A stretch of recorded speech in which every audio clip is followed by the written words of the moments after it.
ابن عمر رضی اللہ عنہ بیت اللہ کے سائے میں بیٹھے ہیں، یمن کا ایک شخص اپنی بوڑھی ماں کو کندھوں پہ اٹھا کے طواف کروا رہا ہے، بار بار طواف کر کے لا کے قریب میں بیٹھ کے پوچھتا ہے حضرت اپنی ماں کو یمن سے پیدل اٹھا کے لایا ہوں کندھوں پر اور پھر یہاں طواف کروا رہا ہوں، کیا اس کا حق میں نے ادا کر دیا؟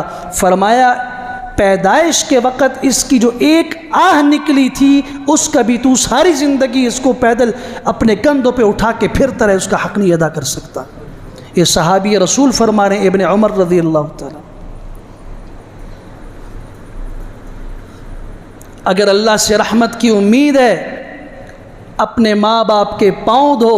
محدث کبیر ہیں حیوہ ابن شریح، ہزاروں شاگردوں کے استاد اور احادیث پڑھانے والے، درس حدیث میں ہزاروں شاگرد بیٹھے ہیں، حضرت حدیث کا درس دے رہے ہیں، قریب میں ہی کھڑکی ہے، گھر کی طرف کھل رہی ہے، ماں ان کی ذرا سخت مزاج کی تھی، یہ بھی اللہ کی طرف سے امتحان ہوتا ہے۔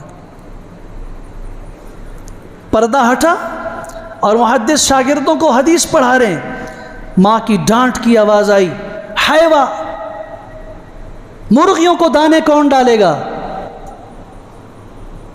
تم ہر وقت سبق ہی پڑھاتے رہتے ہو، ہر وقت طالب علموں کے پاس بیٹھے رہتے ہو، ان مرغیوں کی خدمت کون کرے گا؟ انہیں دانہ کون ڈالے گا؟ کتاب بند کی، اٹھے گئے اور جا کے دانہ ڈال کے واپس تشریف لائے، حدیث شروع کی۔ شاگردوں نے پوچھا حضرت یہ آپ نے کیا کیا؟